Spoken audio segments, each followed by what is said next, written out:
Kerala automobile tech ബ്ലോഗിലേക്ക് എല്ലാവർക്കും ഒരിക്കൽ കൂടി സ്വാഗതം. ഓട്ടോമൊബൈൽ സംബന്ധമായിട്ടുള്ള വീഡിയോസുകൾ കാണാൻ നിങ്ങൾക്ക് താല്പര്യമുണ്ടെങ്കിൽ ഞങ്ങളുടെ ഈ ഒരു യൂട്യൂബ് ചാനൽ ഇപ്പോൾ തന്നെ സബ്സ്ക്രൈബ് ചെയ്യുക.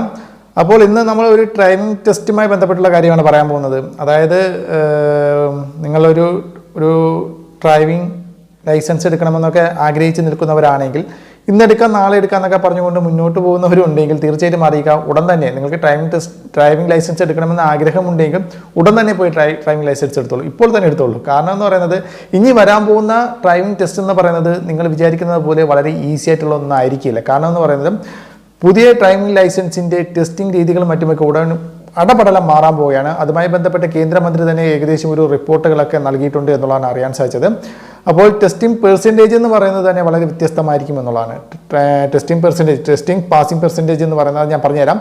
അപ്പോൾ റിവേഴ്സൊക്കെ നല്ല രീതിയിൽ നല്ല പെർഫെക്റ്റ് ആയിട്ട് റിവേഴ്സൊക്കെ എടുക്കാൻ അറിഞ്ഞിരിക്കണം ഇനി ടെസ്റ്റ് പാസ്സാവണമെങ്കിൽ. അതും വലത്തോട്ടും ഇടത്തോട്ടും അതുപോലെ തന്നെ റിവേഴ്സിൽ തന്നെ നല്ല രീതിയിൽ തന്നെ പാർക്കിംഗ് രീതിയും എല്ലാം തന്നെ നമുക്ക് അറിഞ്ഞാൽ മാത്രമേ നമുക്ക് ഡ്രൈവിംഗ് ടെസ്റ്റ് പാസ്സാകുകയുള്ളൂ എന്നുള്ളതാണ്. അതായത് റിവേഴ്സ് എന്ന് പറയുമ്പോൾ റിവേഴ്സിന് തന്നെ ഇത്രത്തോളം കഠിനമായ ടെസ്റ്റുകളാണ് എങ്കിൽ ഫോർവേഡ് പറയേണ്ട ആവശ്യമില്ല. ഇതിനേക്കാട്ടി കഠിനമായിരിക്കുള്ള ടെസ്റ്റുകളായിരിക്കും ഫോർവേഡിലും വരിക, മുന്നോട്ട് പോകുന്നതിന് വരിക. അതുകൊണ്ട് തന്നെ ഞാൻ നേരത്തെ പറഞ്ഞതുപോലെ കേന്ദ്രമന്ത്രി സൂചിപ്പിച്ച പോലെ ടെസ്റ്റിംഗ് പാസിംഗ് പെർസെൻറ്റേജ്, അതായത് ഒരു ടെസ്റ്റ് പാസ്സാവുന്ന പെർസെൻറ്റേജ് വരെ അവർ നിശ്ചയിച്ചിട്ടുണ്ട് എന്നുള്ളതാണ്. ഏകദേശം 69% ടെസ്റ്റിംഗ് പാസിംഗ് പെർസെൻറ്റേജ് ആണ്. അതായത് ഒരു 100 പേര് ഒരു ടെസ്റ്റ് ചെയ്യുന്നതിന് ഒരു ഡ്രൈവിംഗ് ടെസ്റ്റിന് വേണ്ടി അപേക്ഷിക്കുകയാണെങ്കിൽ അതിൽ 69% താഴെ മാത്രമേ പാസ്സാക്കാവൂ എന്നുള്ളതാണ്. മനസ്സിലായില്ലേ?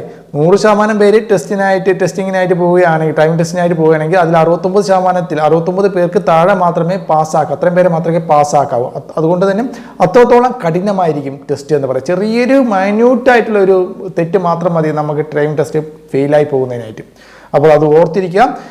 ഇനിയിപ്പോൾ ഡ്രൈവിംഗ് ടെസ്റ്റിനൊക്കെ നമ്മൾ അപേക്ഷിക്കുന്ന സമയത്ത്, നമ്മൾ ഡ്രൈവിംഗ് സ്കൂളിനൊക്കെ അപേക്ഷിക്കുന്ന സമയത്ത് ഡ്രൈവിംഗ് സ്കൂളിന് തന്നെ ഇതുമായി ബന്ധപ്പെട്ട് ഏതൊക്കെ രീതിയിലുള്ള ടെസ്റ്റുകളാണ് വരുന്നത്, എന്തൊക്കെ രീതിയിലുള്ള ടെസ്റ്റുകളാണ് വരുന്നത്, അതിനെക്കുറിച്ചുള്ള എല്ലാ ഡെമോയും അവർ ഡ്രൈവിംഗ് സ്കൂളിലേക്ക് വേണ്ടി അയച്ചു കൊടുക്കും എന്നുള്ളതാണ് അറിയാൻ സാധിച്ചത്. അപ്പോൾ എന്ന് മുതലാണ് ഈ ഒരു രീതിയൊക്കെ വരുന്നതെന്ന് അറിയത്തില്ല. വളരെ പെട്ടെന്ന് ഇപ്പോൾ റോഡ് സംബന്ധമായിട്ടുള്ള അപകടങ്ങളൊക്കെ ഒരുപാട് കൂടിക്കൊണ്ടിരിക്കുന്ന ഈ സാഹചര്യത്തിൽ വളരെ പെട്ടെന്ന് തന്നെ ഈ ഒരു പുതിയ ടെസ്റ്റ് നിയമം കൊണ്ടുവരണം എന്നുള്ളതാണ് പലരുടെയും അഭിപ്രായം. അപ്പോൾ അതുകൊണ്ട് തന്നെ ഇതുമായി ബന്ധപ്പെട്ടുള്ള കാര്യങ്ങളെല്ലാം തന്നെ കേന്ദ്രമന്ത്രി പറഞ്ഞിട്ടുണ്ട്. അപ്പോൾ നിങ്ങൾക്കൊരു ഡ്രൈവിംഗ് ലൈസൻസ് എടുക്കണമെന്ന് ആഗ്രഹമുണ്ടെങ്കിൽ ഇപ്പോൾ തന്നെ അപ്ലൈ ചെയ്ത് വളരെ പെട്ടെന്ന് തന്നെ ഡ്രൈവിംഗ് ലൈസൻസ് എടുക്കാൻ ശ്രമിക്കും. പിന്നീട് നാളെ എന്ന് പറഞ്ഞ് നിങ്ങൾ നീട്ടിക്കൊണ്ട് പോവുകയാണെങ്കിൽ ചിലപ്പോൾ ഇത്തിരി ബുദ്ധിമുട്ടാണ് കുറച്ച്. അപ്പോൾ ഈ ഒരു വീഡിയോ നിങ്ങൾക്ക് ഇഷ്ടപ്പെട്ടുവെങ്കിൽ വീഡിയോക്ക് ലൈക്ക് ചെയ്യുക. അതോടൊപ്പം തന്നെ മറ്റുള്ളവരുടെ അറിവിലേക്ക് ഷെയർ ചെയ്ത് കൊടുക്കുക. അടുത്തൊരു നല്ലൊരു വീഡിയോ വീണ്ടും കാണാം. ബൈ.